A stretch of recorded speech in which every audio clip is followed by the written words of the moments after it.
Good day, everyone. Well, we've seen a market that is attempting to break out of this sideways consolidation for the last few days. The S&P did 3 days ago, and now it looks like it's trying to head higher into new high ground. Same with the NASDAQ.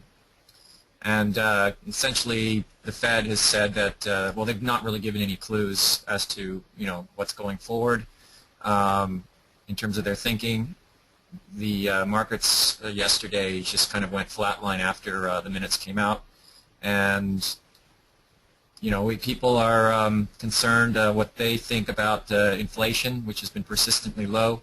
That's been a problem also in other parts of the world. Of course, the big D word, deflation and depression, is in the back of people's minds. But of course, if the Fed is genuinely concerned about that, then that will be their excuse for creating QE4. And we've seen other central banks step up their QE programs, so I don't think the Fed is too far behind. Certainly if the markets were to start selling off, they could use that as an excuse to reinitiate some form of QE. And I think the markets realize that, or they're betting on it, so we've seen a very strong bounce from lows, which occurred in October when the markets were off about 10%, and since then they've all vaulted to new highs. There's more tentative action in the last several days on these majors because I think the market does need time to digest these short and sharp gains that we've seen. This bounce has not been accompanied by what we would like to see in terms of leadership, which has been very scant, and only a handful of names have been actionable. In terms of running my screens, as I do, I've not seen the strong number of leading stocks issue actionable buy points in the form of pocket pivots or viable gap ups. It's pretty scant out there, so we remain cautious on this bounce, but nevertheless, the trend still is pointing to something higher. The markets seem to be aggressive in terms of keeping a very shallow floor on these major indices. So that seems to be where the betting is going right now among institutions. And as long as that remains the case, we're going to stay on our positions as well. But as some members have pointed out, even in this uptrend, they can make money on the short side. So in other words, you don't have to be wedded to the uptrend or downtrend character of these major averages to justify going short or going long. You should make your decision on a stock-by-stock basis, as we've said many times. And of course, when we do see opportunity, we let everyone know through this webinar or through our immediate emails. Gil? Yeah, I've been making a fair bit of money on the short side the last few days, so far this week I'd say, which I think is interesting given the position of the market. But the way I see things right now, from an actionable point of view, the place to get traction is looking to short into some rallies in weak stocks. So, a couple days ago I don't know what Pandora's doing here, I went short Tesla at the peak here, mainly because you had a light volume rally and it stalled around the 260 level. I actually got short a little above 259 on a decent sized position, but you can see that the resistance here is near the peaks of these two shoulders, the left shoulder and the right shoulder, on this fractal head and shoulders. So this is actually pretty textbook. Here you had a deep doo-doo sort of pocket pivot, bottom fishing pocket pivot, came off the 200-day, but a lot of this I think was manipulated because first of all you had those reports of declining sales, which in fact are true, but the media is looking, the Wall Street Journal and I guess this other, I forget what the name of that website, Auto something, they're looking at one set of numbers and Elon Musk is quoting another set of numbers and telling them that they're misguided, blah blah blah. I think Tesla still has some problems longer term. I don't know if you have anything you want to add on that general point of view, Dr. K. Go ahead. I mentioned, the one big problem with Tesla is that it's not practical. It's really, more of a toy for people with a lot of disposable income. It's not practical mainly because it doesn't have service stations set up like gas stations. If you're driving a car that requires standard fuel, you don't have to drive far to find a fill-up station. But the problem with Tesla is that you have to strategically figure out when you're gonna, when your car is gonna run out of charge, so that you're gonna need to recharge it. And it's a kind of it's an issue in terms of the car becoming widely adopted by the masses.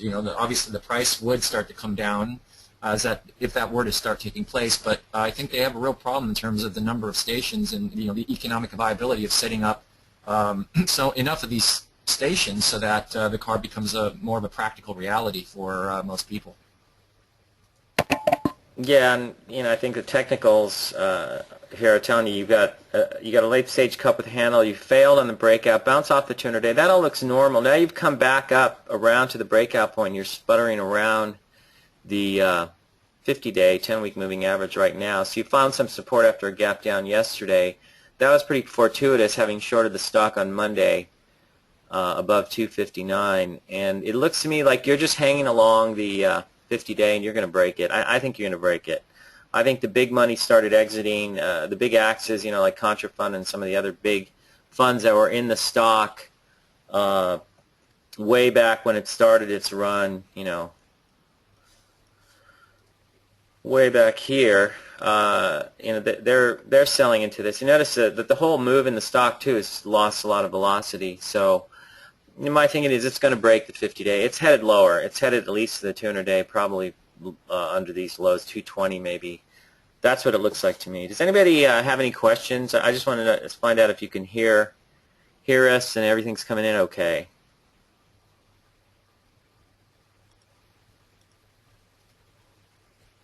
Okay, good. GoToWebinar has a new system, and I guess they upgraded us. And I don't even know what the point is. The thing worked fine, and so it was a little bit funky this morning. I actually went on and started the webinar.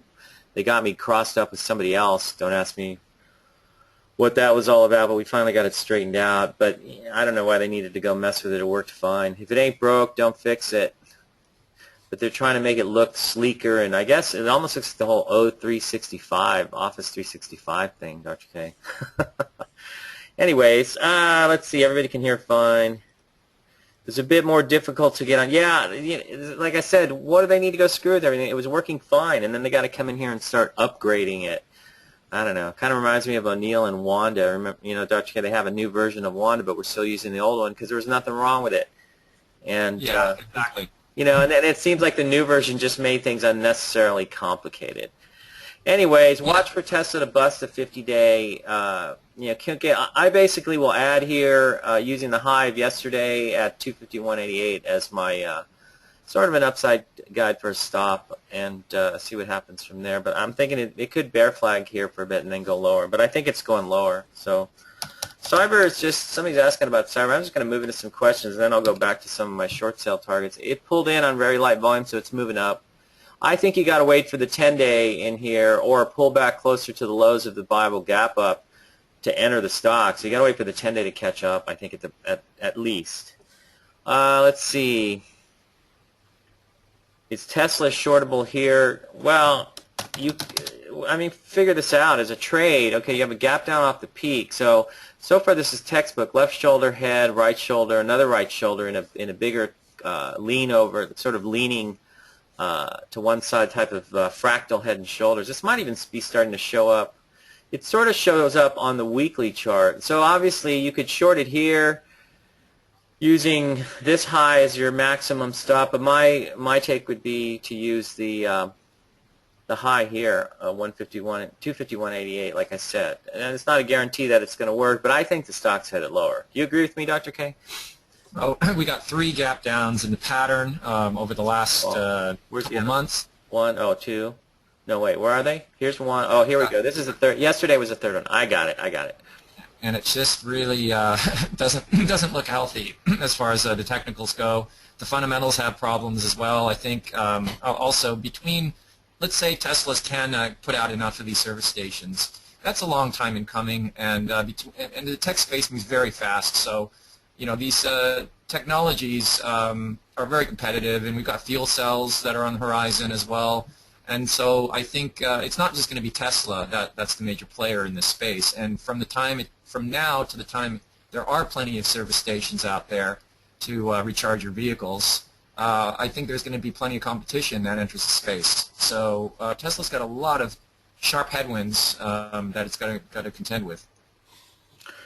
Baba announced an $8 billion bond offering, but you'll see this thing did pretty much exactly what I said it was going to do when I shorted it last week around 119, which I told you guys all about, and I showed you, and you can go back and look at that webinar video if you want to reference that.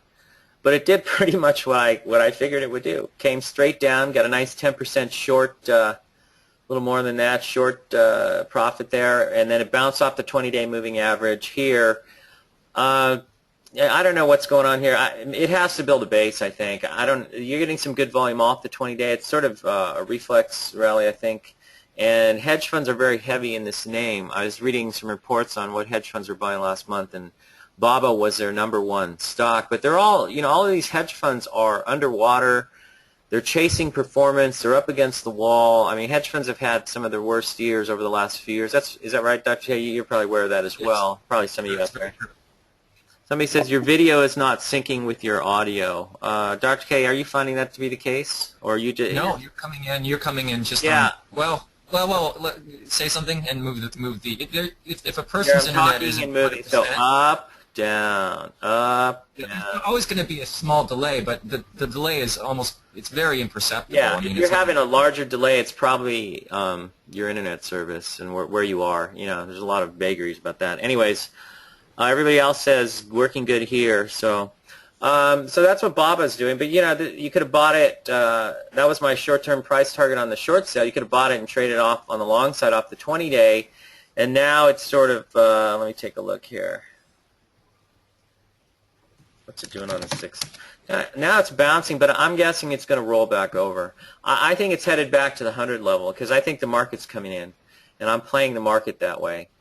I've been shorting stocks, and some of these are just too easy. Here's Netflix finally running into resistance at the 20-day moving average yesterday.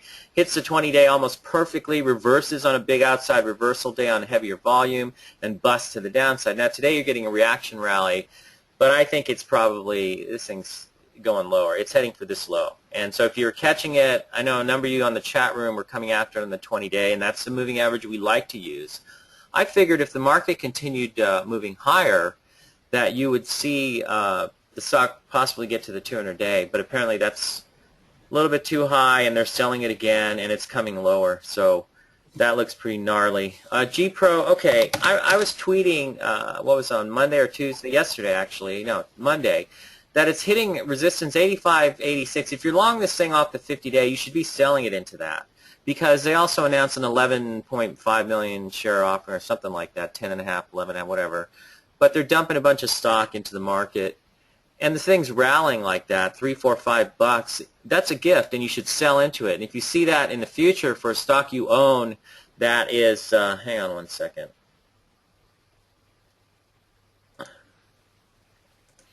Just got an order clicking off here. I want to check this. Okay. If you see your stock rallying after they announce a secondary, what the underwriters will do is they'll use that to short the stock and then get shorted, so when it comes in after the pricing, they can support the stock because it's in the, a lot of times that's in the prospectus. You can see Baba is starting to bust here. I think it's heading lower. I'm back short the name on the bounce. So this one's like, it's turning into a channel trading stock. Yesterday, same thing, broke down to the 10-day, or 20-day, I'm sorry, and then you had a buy signal, you cover the short, go long, and then here you have a sell, so you could sell the long, go short, and breaks down, and that's bumping around this morning. We get down here and open down near the 20-day again, so it retests the 20-day, it does so successfully, and then rallies, so you could get long again off the 20-day, and now we're looking, I think it's probably, you get a cross here on the MACD, I think that's probably it. I think they're going to sell it down. And it's another one of these stocks that points out the silliness of the 8-week rule. I just don't see the whole investing process as being all that dogmatic and rigid and static. If you get a stock that has a 20% move like this one, from the breakout point here, 23 is supposed to hold at 8 weeks. and it only takes 2 weeks for the thing to give up all its gains. So I call the 8-week rule the magic show rule, which is basically your profits, now you see them, now you don't. Poof, they're gone. And I just don't see that as a practical method, particularly in this market, where you get a lot of breakouts run up and then they blow up, and you see that happening. And so BABA, same thing. But let's get real here. This thing runs from here. Here's the pocket pivot. So this is where you would be buying it initially, and then it runs up, and that's a huge run. That's a 30% run in about 2-3 weeks. Well, let's say 1, 2. And my rule is you get a move like that in 2 to 3 weeks, you're out of there. You're taking your profits, and then let it come in and settle in. I tried buying back some shares here. I covered my short off the peak here and tried buying a little bit. It didn't hold, so I reversed that and went short again and caught this break here. And now it's bouncing, and there's really you kind of got to hang back and just wait. But if you were smart enough to sell into this peak here, once you're up 30%, you're sitting in a good position here because you can just lay back and wait to see if the stock comes back to you, and you can buy it. Somebody asked Netflix shortable.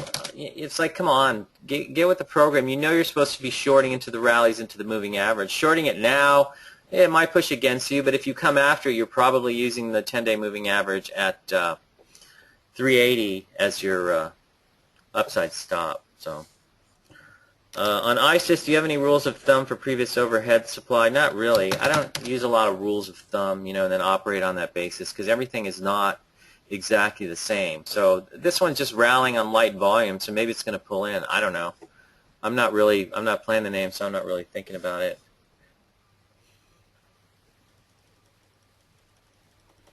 BIDA. BIDA is another one of those stocks that it shows the futility of a lot of these IBD rules that I think are just too static. In my view, a late stage base is as a late stage base does. So if a stock is in a late stage base, then it's going to blow up from that base, and that's your late stage base. So you don't know when, for example, Gilead was in a late stage base until it finally started to fail here. I mean, you could have seen this as a late stage base failure, and now you're getting another one further up, but it turns around and goes higher. And you look at BIDA. I guess I thought it was somewhat kind of comical that IBD is calling it a 8-stage base, and I just think the fact that if you have to define something as an 8-stage base, and you operate on the basis of this idea that after a 3rd or 4th stage base, the stock has a risk of topping, and then you come out and say something is an 8-stage base, you're just basically uttering a de facto contradiction of your own rule, which I think is kind of funny. But to me, I would never start counting bases. I would just blow that whole concept off. It's all BS. Right, Dr. K? That would be right. With me. Let's see. Too much, there is too much, there's overkill, and overkill can cost you money. Yeah, and just too much dogma. I like someone on Twitter pointed out they're very dogmatic over there, and I think you have to sort of move with the times and with what the market's doing. And I noticed you're getting a little bit of a bump in Tesla. Let's take a look at Tesla. You see BABA starting to roll in. I think it's going to roll over. Tesla bumping. What's going on here probably is the market's up. People are trying to get into the market, and they're looking at whatever they can buy that's down. So Tesla down like that at the 50-day, probably they see that as viable. I'm just hanging on here with my short. We'll see what happens. Other ones that I think are shorts. You have Facebook on a, it undercuts this low, which sets up this little rally, but this thing was shortable up here around the 20-day again. Notice how the 20-day comes into play. You get a little, I think that's like a reverse pocket pivot actually, and I don't really rely on those because I short into rallies. And so what you get going here is it undercuts this low, and now you're blipping back to the upside. I think this thing's headed down for this low or the 200-day. That's what it looks like to me. But you're going to see some of these names. If the market's up and they're down, you're going to see some of them, they're going to be rallying, such as, for example, Twitter, which is another one that I got short this one up here, and I actually tweeted when it gapped right into the line last week. For those of you who are following us on, you can follow us on @VS Investing or @Gilmore Report. I'm spewing out on both of those. I don't know if Dr. K spews on VS Investing, but you had, I did spew that out here. And and that worked beautifully. So I'm still short the name. To me, this is just holding along the lows, it's going to roll over. So it's just a matter of time. I don't think Twitter is a cheap stock at all. I think it's going below 30. So it's just a matter of when it gets there. Because I think what is the? Whoops, sorry. Let me get that out of there. Let me check a couple things here.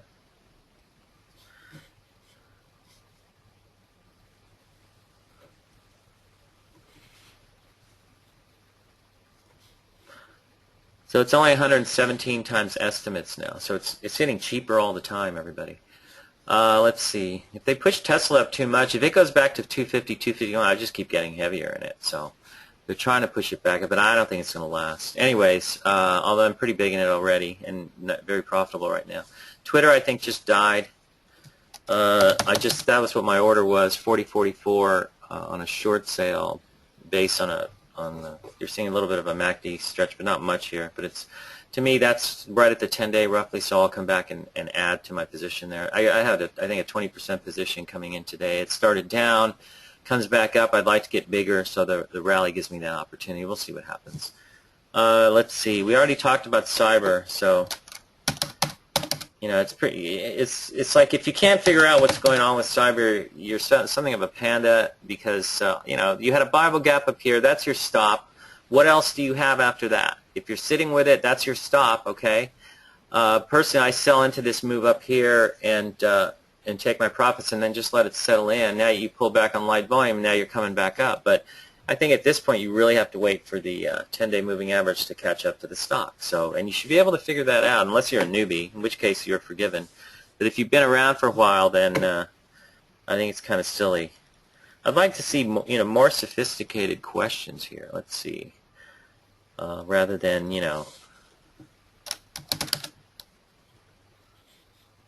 airlines have been good. I think this typifies, though, what this market's all about, and that is that you get, they smash the airlines and they rally them right back, just like they smash Facebook and they rally it right back, and they smash names like the semis like Skyworks and they rally it back up, and that's kind of what the market does. It goes into this rotational whirlwind, and that's what you're seeing, and so I think that drives the index higher. But I think underneath the hood, I think things look weak, as Dr. K was pointing out.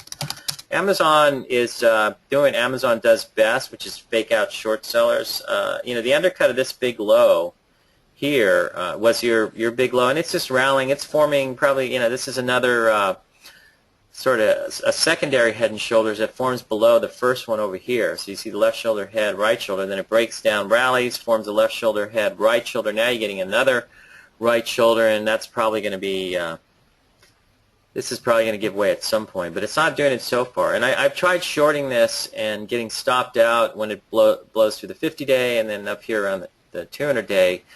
So it still seems to have some thrust. I'm not sure why, but it does. So I'm going to stay out of the way and go after the things that look weaker to me, such as, for example, Tesla, which hopefully doesn't start rallying. RH is just extended, so there's nothing you can do there. I don't know if you want to call it a pocket pivot, but it's extended, and I wouldn't be messing with that. PPO, Polypore. Somebody said these guys are going to get a lot of business from Tesla. I don't know. I'm not going to buy this thing. How about you, Dr. K? You want to buy that? Not interested. Okay, good. Me neither. Let's see. Medivation. Well, it's pulled into the 10-day after this pocket pivot breakout. So if you like it, I guess this would be a spot to take a stab at it. But not clear to me that it's got huge upside, because that's your position on the weekly. Might need more time to go sideways. So. Did I say that right too? Ulta, potential short. I don't see any short there, so. Wedging rally, this one I don't really see, because it could be a big pot. I think you gotta watch this though, because it's a big pot and it could set up as a something that's quite shortable, so I'd be keeping an eye on that. Dr. K, any updates on the UVXY model? Go ahead and you can talk about that for about a minute. I'll be right back. Got something to deal with. All right. Yeah, no, it's so far all the testing is working out very well. I have also initiated a fail-safe in the model, which I'm actually going to probably tether to the MDM model. It's looking very good. So in other words, we will have a fail-safe for the first time in the MDM. I don't want to make any promises though, but so far the testing is looking good in terms of linking the two. Now, as far as the let's call it it's really the XIV model, because the XIV has characteristics that are far superior in terms of risk than UVXY. You can opt to play the UVXY on the basis of XIV, but keep in mind that you are taking on much greater risk. And for those of you who've been with us for the last, I'd say, 3 years, you may remember when the UVXY first went live, it did over 500% in a matter of weeks, and that was in the latter half of 2011, where it was just hitting every single buy and sell signal brilliantly. And you can go. Well, we took the results off. If we put them back on, it'll only be for instructional purposes. But basically, it did extraordinarily well because of the volatility. But then after that huge gain of, I think it was something like 580% in about a couple of months, it had huge drawdowns because it's a double-edged sword, the volatility. So if it doesn't get the signals right, and of course there were no fail-safes or anything built in at that time. It was the first incarnation of the UVXY. That meant that the volatility was just well beyond most people's risk tolerance levels, including mine. And I have a pretty big risk tolerance level for this sort of thing, as long as I know that I'm going to come out on top after every few trades or every quarter cycle. So all that's to be said that the XIV is looking good, and I'm looking to launch it once I'm convinced enough, and time will tell. And the more trades it has under its belt that are good, the more interested I am in launching that and making it live. And it will have that fail-safe, as I said, and possibly linked to the MDM. Okay, I hope that answers your questions on it, or I guess that's a suitable update on the UVXY model. I want to get back to Ulta because I'm looking at this, and I think, Matt, there's a couple things to look at here. I think you're on the right track, though, in terms of being anticipatory, and you're seeing this. You see the pod. The one thing about this is that Ulta really hasn't had a huge run, but this straight down, straight up sort of thing, and it is pretty long. It's a year-long pod now, so it's a pretty big one. But I think what you have to do is watch and see when it busts the 20-day moving average. And that's usually how these pods will blow apart. You see it tried to do that here, and it was able to come out. But you're better off waiting to try and come in on the short side as it's going through the 20-day or bouncing around it. But you would have been stopped out, and you should have been stopped out if it goes past like that. But now we're making new highs, sort of stalling yesterday on an increase of volume. So I think you're on the right track with this, and this is sort of stuff I like seeing from people that they're actually thinking. And we'll keep an eye on this. I think that's a good one to keep an eye on and be anticipatory. Remember, we put out that piece a couple of weeks ago on stocks like Workday, which could be forming right shoulder peaks. You got Splunk. They come out with earnings today after the close. Another one. We know that Yelp already failed on the right shoulder peak rally. And then what was the final one? Data? Yeah. And Data's starting to look a little funky. See how it's almost breaking down on the through the 20-day moving average. So looking a little grim. They already came out with earnings. I think has Workday come out with earnings? Let's see. Dr. K, do you know? Let's see. Not yet. They're due. They're due. Okay. But watch these, because I think these might become shortable. And on the basic theme here is that if the market continues higher, they could turn into big pods, and so the data could go back to the highs. If the market rolls over here, then these would just be big head and shoulders formations with a higher right shoulder, which you can have.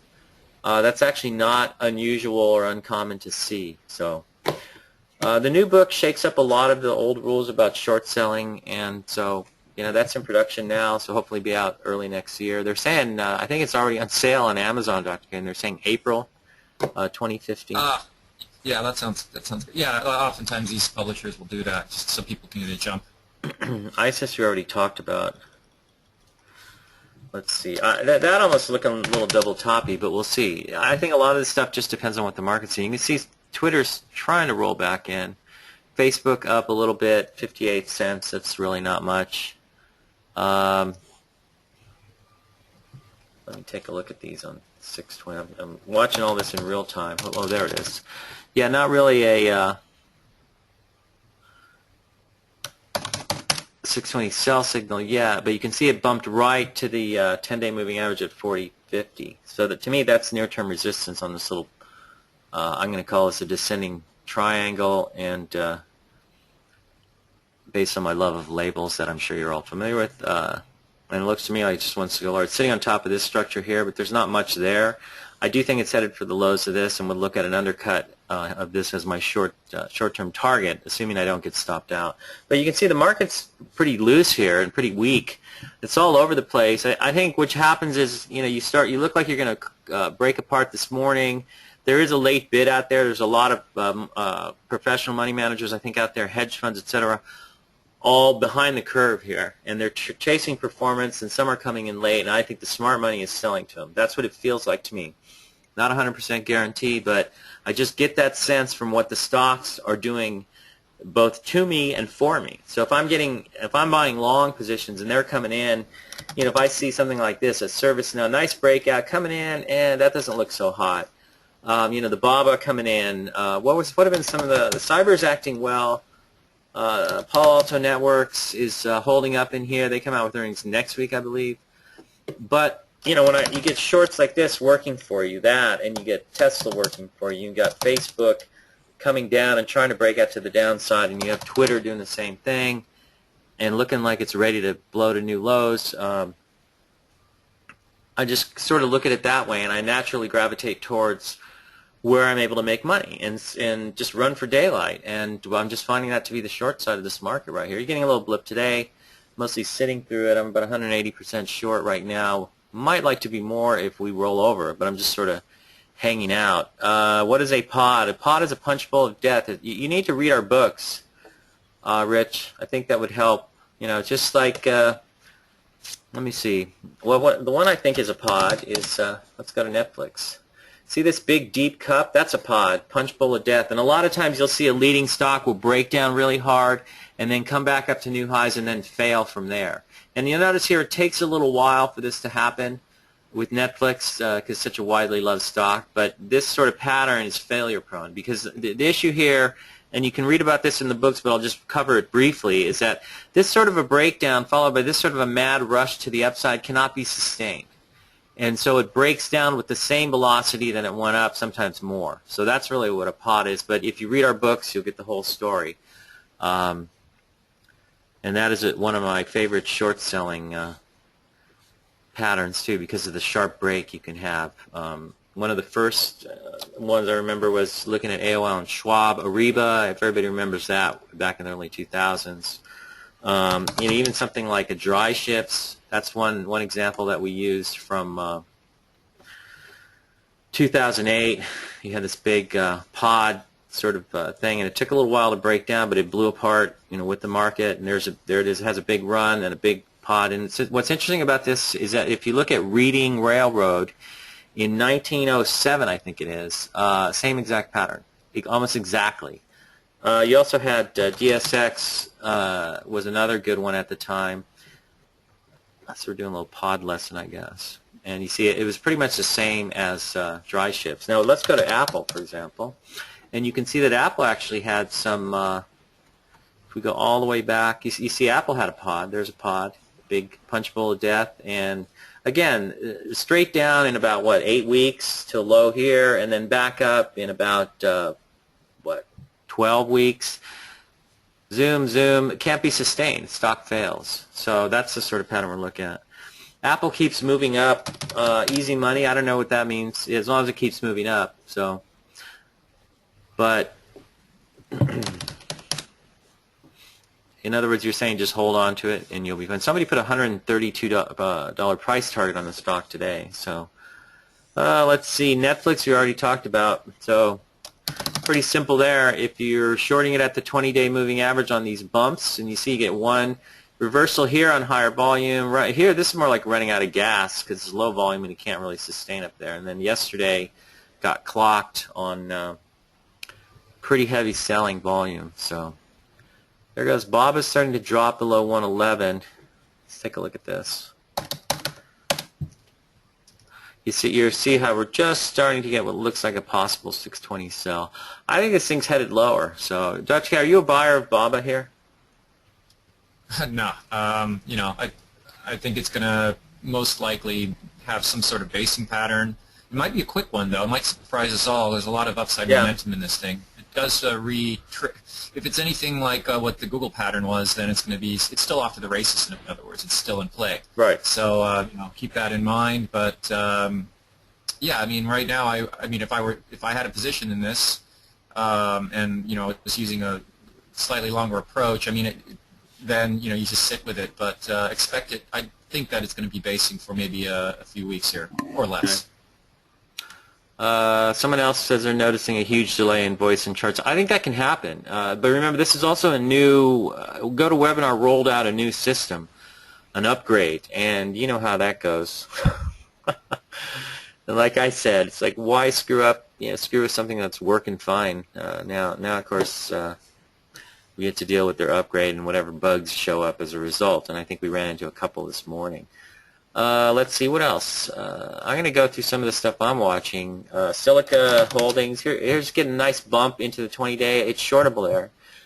You can kind of see a reverse cup with handle, but it's really a left shoulder, kind of a double pinhead type of thing, and then a right shoulder here. Now you're kind of rallying into the 20-day on very, very light, very weak volume, which to me looks suspicious, and I'll short the stock into this move. Now, 44.75 is where the 20-day is. If it got that high, that would definitely be optimal, but no guarantee that it can. So you could short it here using that as your stop. It's about 2% higher.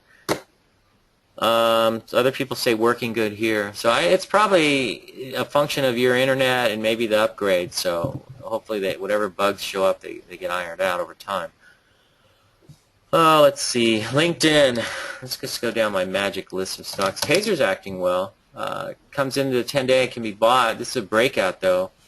So I'm a little wary of this here. Market's sort of sputtering around. They got the NASDAQ up big, probably on Apple, Amazon, and the bump in Netflix. Priceline's getting a little bump, too, but you can see basically, yeah, this is an ugly-looking pattern. So somebody's asking about some stocks here. PPC, Pilgrim's Pride. To me, this is more of a defensive stock. I don't really care much for this, so it doesn't do anything for me. You'll notice, like Pepsi, I think, PepsiCo has been acting well. Some of the fast food joints, like Jack in the Box, have been acting well. To me, this smacks of defensive type stuff. Let's see, UA. Going to get back to some of these questions. Under Armour. A little bit late stage, potentially. I mean, this thing's had a big run, so I wouldn't be buying it here. I know you get a pocket pivot here. I'm still a little wary of this, and I'm actually watching this as a possible short at some point down the line, believe it or not. But, you know, if you want to buy yesterday's pocket pivot, go for it. If it blows, it blows. So, TriNet, kind of a funky stock, but you had a pocket pivot down here. We're onto it then. And it's moved up, albeit in very choppy fashion. But, you know, who knows? I don't know. I'm not going to buy this thing here, but it's holding up okay. So if you're long it, you can probably hang out. So, again, my feeling here, just based on what I'm seeing and based on where I'm able to make progress in the market, is that we're likely to have at least a correction here, a pullback. And maybe that sets up a rally into the new year or into the end of the year during, you know, the so-called Santa Claus rally. But we'll see. So, RFMD, this one's been hanging in there. To me, this is a lot like SWKS, the same sort of play, same sort of business, I believe. It's just hanging out on the 10. It looks okay. Nothing really wrong there. Let's see, Whole Foods Market. And that's what it looks like on the weekly. So I'm not going to touch this. So something just hit an alert there, Dr. K. Is the market going to blow up now? Okay. Soon, this is one of those, it's a Sun Edison, it's a solar stock, but that's what you're looking at, you know, just coming up from here on big volume, trying to come out. It's extended, I wouldn't be buying it, so looks dangerous. Let's see, I notice, you're looking at the solar stocks, and Sun Power. Somebody said Warren Buffett was buying this. It's like, sure, okay. If he wants to, go for it. I don't really see it as something I would want to be buying. It looks to me like it's a rolling top going lower. Let's see. I want to go back to BIDA. Somebody asked me about that. I think you can only buy this on this sort of a pullback, but I don't know if it's going to work. I think if the market gets into trouble, this will fail. But the closer you can buy it to a reference point like 85, I think the better off you are in terms of taking an entry. Let's see. LinkedIn coming out. Whoops. Get that straight. Pulling back into the gap. So if this was a viable gap, if it's long since failed, and that's pretty much the end of that story. I don't know what to think of it now. You can see that this is sort of a big pod, and I think this thing is going to top. And with all the weak patterns I see in the market among these former leaders from Tesla, Facebook, Twitter, and so on, Netflix, I think you're a little bit weak underneath the hood. So I think LinkedIn will come off, and the market's coming off. So we'll see, though. Anyways, now Celgene, because I think this is an interesting thing to look at here. Here's Biogen busting, short sale here at the 50-day, boom, it's heading lower. I think this is your downside target, the 290.85 low. Gilead, same thing. Late stage failed breakout. It's holding on under the 65-day exponential. I think that's a short sale point at the 65-day exponential. If it goes higher, you can just cover there and put it out a little bit higher. And then it's headed for this low, which is 91.73, or the 200-day. So it can undercut this low, bounce off the 200-day. That's what I'd be looking for from here, but you're in a bear flag. So those are two of the big biotechs. Now, if we extrapolate that out to Celgene's holding up just fine. It's wedging a little bit. So let's go look at something here on Celgene. Let's just throw up a 60-minute chart, and you can see this pattern. It's trying, it failed here. So this actually could have been shorted a few days ago on the breakdown here, but now you're coming back and you're trying to form a sort of a cup with handle. So I'd watch to see if this fails. Maybe it is shortable. Maybe the stock will come in hard and follow its other cohorts in the group, the big stock biotechs, Biogen and Celgene. So I'm sorry, Biogen and Gilead. So that's a possibility and something to watch for. But notice how you got hit on some heavy volume here, which I think is an initial sign of potential weakness, and you're wedging up in here, and that looks weak. So we'll see what happens. Anyways, any other questions here?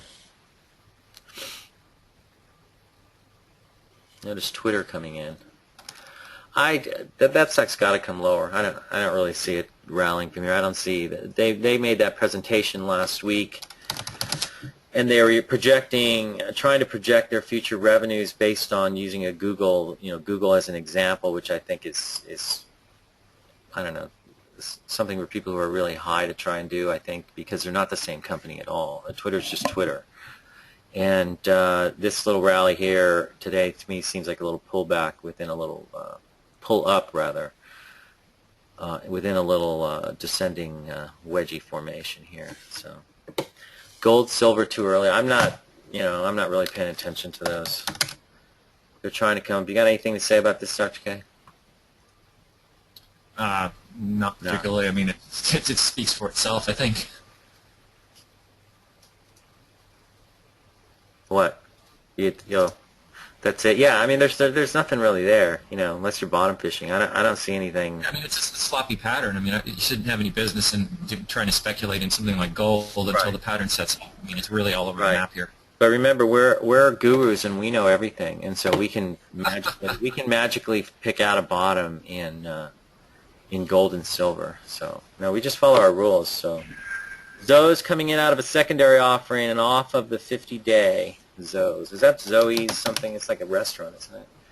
I don't know. It looks like garbage to me. I'm not touching that. Oh, let's see. Real Walk.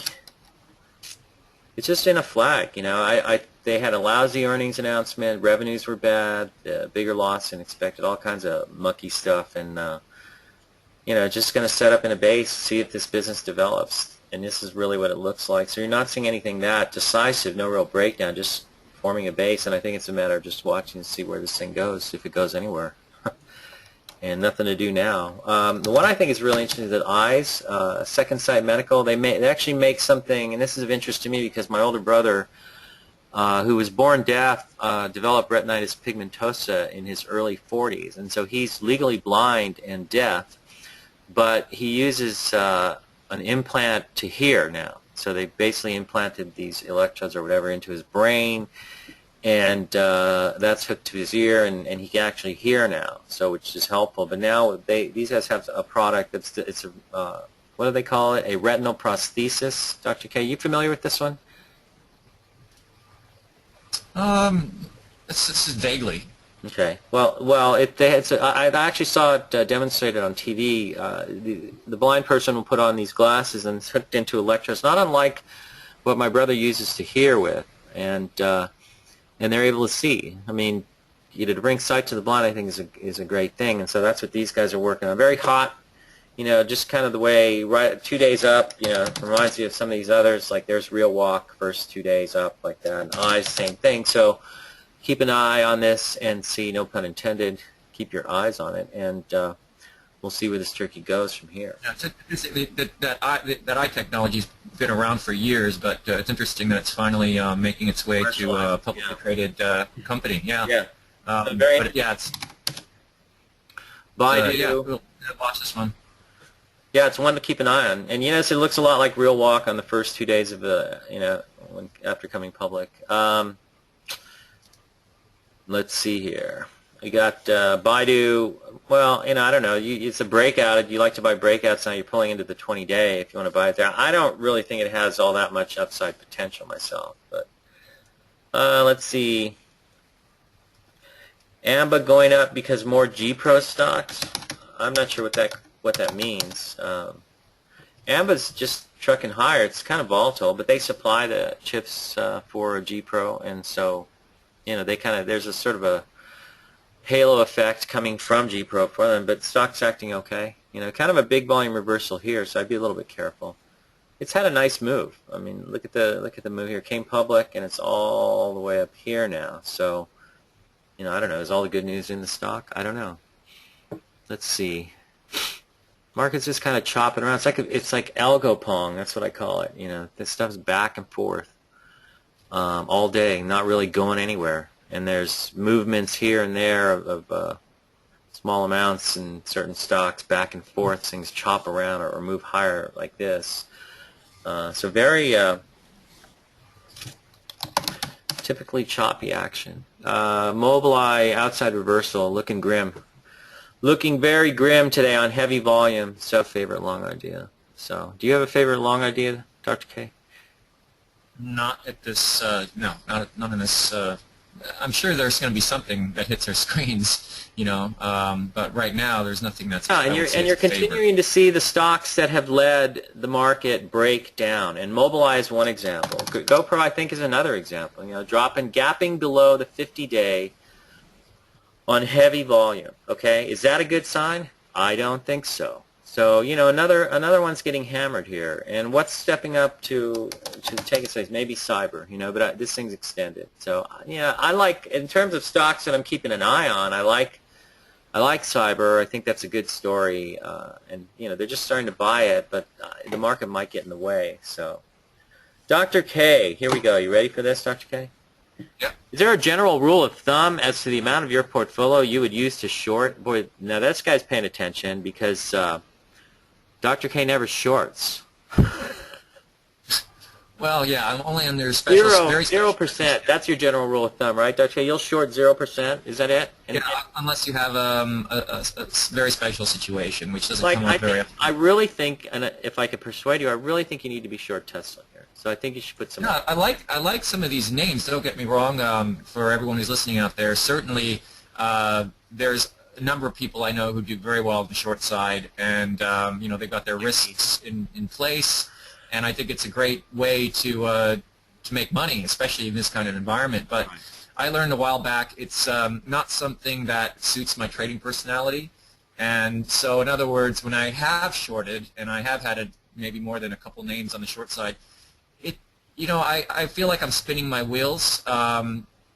And sometimes I will make money, but what I noticed is that it distracts me to the point where I'm losing out making money in other areas that are going to be potentially more profitable based on the way I trade. So I've just never seen shorting as a way to consistently make money, given my style. Right. And I think that's something that every investor, they have to go through that process of figuring out, well, what is going to work best for them. Right. And I know that shorting, obviously, I can see the patterns, I can see the opportunity, but nevertheless, the way a stock tends to fall is very aggressive, and when a stock goes up, it tends to take the escalator, but when a stock goes down, it tends to take the elevator, or even no, it jumps out the window. It goes right through the trap door, really. There you go. And that's fine. I mean, that's great. It works for some trading styles, but it's not the best trading style for me. I mean, if you forced me to short, sure, I could just do that. All right, well, shut up and short Tesla. Wouldn't be quite the same. What's that? I said shut up and just short Tesla, okay? All right. Well, shorting. Conversely, though, for me, short selling, my sense of my swashbuckling manic style is well suited to short selling, and I'm pushing plus 90% for the year. And half of that, I'm going to say, has been on the short side. Most recently, the best moves I've had in the last few days in terms of making money, I caught the BABA move on the upside, the cyber move, part of that on the upside, but also shorting names like Netflix, Facebook, Twitter. I was short Yelp on the gap down after earnings. That was lucky. So it's actually, for me, it works pretty well, and it's well suited to my style. And I think it is definitely a question of style and matching things up to your own personality. And I definitely think that some people just aren't really that well suited to shorting, and that's fine. So. And then I know people who just aren't well suited to go long, and so they have to figure out what they're best suited for. And they're suited for buying CDs. But yeah, actually, it's an interesting question because I have the day trading model that's worked brilliantly. I mean, it's the best risk-reward model I've ever created. That I've tested using real money over a period of many months, so I know what the drawdown, or rather what the slippage is and what the drawdowns are, and it's an exceptional way to trade. But it's completely against my style of trade. I don't like to day trade. I don't like to have to switch signals 3 or 4 times in a day.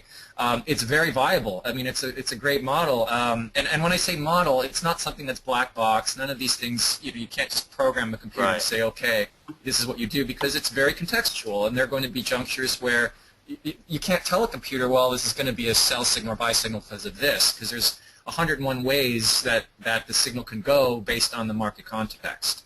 But having traded it, back tested it for a number of years, and then traded it real time under fire for many months, almost a year's time, it's a great tool, but it does my head in. I mean, if you at gunpoint said, okay, you got to trade this model, that means I'm going to have to sit at the computer and monitor each, it would completely absorb all my attention, and it's not worth my time, even though the returns are huge. There's more to. I guess the best way to say it is, if you're doing it if someone said, okay, you're in a race, and for the next year, here's the grand prize at the end of the year, and you're in a race to see who can get the best return, I would probably be maybe tempted, or let's say 6 months of my life, just to sit there for 6.5 hours every day focused on this trading method, because I think I would win the contest. But you'd have to beat me. I think I would. it's all hypothetical. Whereas I'm up 90% for the year. That's not at all hypothetical. That's real performance. That's not hypothetical. I've used real time. I've used it real time, and I've said this many times. But so are you up? Are you up? Probably doesn't. No, during that period, I was up appreciably. Over that period, I was up something like 80-some%. All I know is I'm up 90%. If you can beat that, beat it with real money and show real performance. Models are models. I don't buy into it. So I'm not buying it. I'm a My buying. account statement I'm would say sorry. otherwise. My account statements would say otherwise. All right. So all of that. Let's get And by back the way, to. the slippage on the model is less than 0.1% per trade, and that was my big concern. Is in real time, how is the slippage going to weigh out? Because if you have 0.4%, then it's really going to dent the profits because it's trading so often. But I was very happy to see that these instruments are so liquid that the trade just takes automatically. Okay. So I'm still tracking it because it's worth tracking after the day's time. Sure. It's just to see if I can continue to trade this way. But I have to give you. Actually, I can tell you how much it's up for the year. But that's a model. That's just a model. That's not a real account with real money. That's my point. And modeling. It's like the character in the Steinbeck movie or the Steinbeck novel. My point will everyone will understand that I've used real-time, real money for almost a year using this model, and the returns were in keeping with all the back tests. Therefore, the logical conclusion is that this works. Well, you're going to have to show the results for me to be a believer, so I'll look forward to that. But anyways, all of that is to answer the question, what is your general rule of thumb as to the amount of your portfolio you would use to short? Example, if you had 1 million, how much would you short, or how many stocks may you short with that amount? Do you have an answer for that? You don't. Well, it's just it depends on the context. There's no hard and fast answer. Right. I mean, since I'm the one who shorts stocks, okay, I can answer the question. I don't pay any attention to how much or what. If I think something's going down, I try to short as much of it as I can. And I take into account, where my stop is and how much I'm willing to lose on the trade. So just an example, Tesla. I went short Tesla on Monday, right here, okay, 259 and change. More than a 50% position, right off the bat. And right now, I am now 186% short. So I'm definitely on margin already. And I was in cash, or maybe long a couple things over the weekend. So the way I short is very active. It's not according to a recipe. It's not according to some rules as to how much I can do. I'm like Jesse Livermore. If I think something's going to move in one direction or another, I go with it and I go in heavy. And it's dangerous stuff, but it can be very rewarding. And all I know is, I'm up as much as I am this year, and at least half of that performance is due to short selling, and that's with real money. So, anyways, Long Johns for Buffalo. What the heck? You mean Buffalo Wild Wings? No, I don't know. That looks like a pod. I'm not into it. GMCR, is it shortable? Well, that's gapping off the peak, so I don't know. It's holding at the 50-day. Maybe it is. Maybe it isn't. I don't know. It is breaking down, though, so you want to keep an eye on this, because I think if it fails through the 50-day moving average, now you probably have a late-stage failed base. And you do see the break through the 20-day moving average, I notice here, and that's pretty decisive this morning. So theoretically, I guess if you saw that gap down, you could have shorted it right there and hit it. But this one bears watching. Very interesting, I think. Finally, they're getting whacked. But then Coca-Cola will come in and announce that they're going to buy the company or something like that. So anyway, let's see. Any more? SPY and SSO seem to be hugging the 10-week moving average. That's not terrible market action. I assume you think that the index is not reflecting the underlying market weakness. That's right. Yelp looks like short with this bounce into the 10-day. Yelp's been a short for a long time. Yeah, I mean, it's been shortable on the rallies into the 20-day. I guess this is a lot. This just looks very similar. At least this little micro portion here, it looks very similar to Twitter. But, I think Twitter's probably heading lower. It's heading lower. So I put out that position, you guys know, at 40.44 on my alert hit. It's at 40.11 bid right now. We see Tesla coming in a little bit. Come on, Dr. K, short it. Where's the love? In what? Would you wait for the 50-day moving average to buy G Pro? I'm not buying G Pro. I think G Pro's topping. How's that? Let's see, anything else? I don't know. It's 9:30. I think we're done. You guys know what I'm looking at here. I think Facebook, Twitter, Tesla are shorts. Baba's probably coming in. From here, looking at the what the back to this.